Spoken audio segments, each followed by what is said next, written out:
Good evening to you, Martin Amis. What was your reaction to those events in Paris when you heard about them?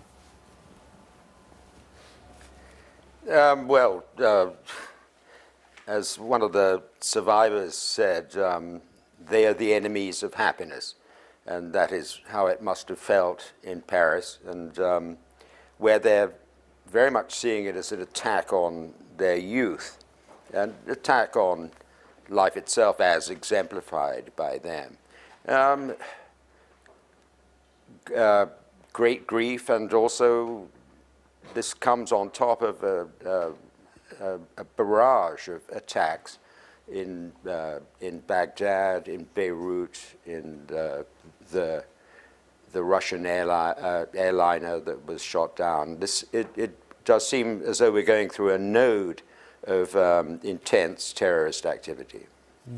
You said that the civil war in Islam was over because the extremists had won.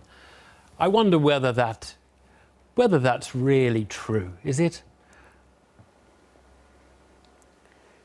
Well, I think the real civil war in Islam is between the Sunni and the Shia, which has been going on for 1.5 millennia.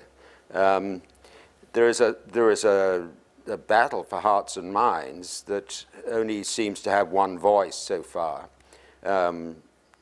We know that it's Muslims who suffer something like 95% of all casualties in these terrorist attacks.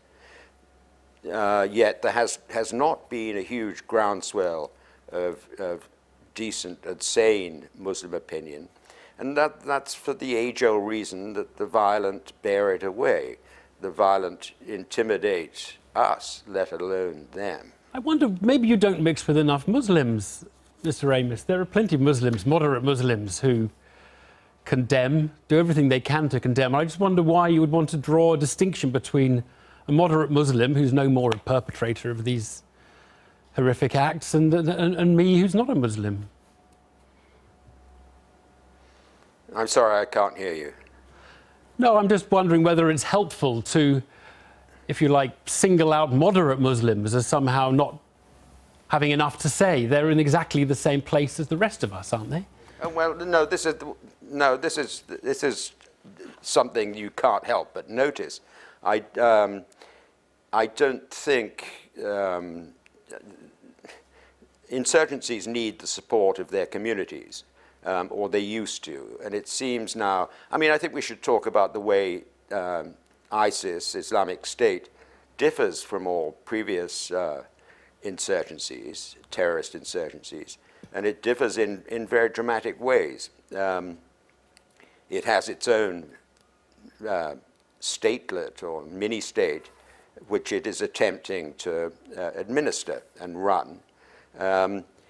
It also offers to its conscripts not only adventure and righteousness and violence and the chance of booty and camaraderie, but it offers, for the first time, it offers women. One of the great innovations of Islamic State is that it somehow managed to include women and sexual relations with, rape of slave girls, but also those inexplicable conscripts from the West who go there hoping to find a husband. Al-Qaeda never offered that kind of recreation to its foot soldiers. But Islamic State is attempting to do that. But you're not suggesting that it has, if you like, tacit support from Muslims more generally, all right? Is that what you're suggesting? No, I'm not. And the support is patchy and weak. It's around 30% of tacit support, or not ruling out possible justifications for suicide bombing, etc. No, I'm sure the vast majority of Muslims are disgusted by all this and are silenced by fear, which we all know about. Martin Amis, I'm sorry, we do need to leave it there, but could talk to you for a great deal longer. Thank you very much indeed.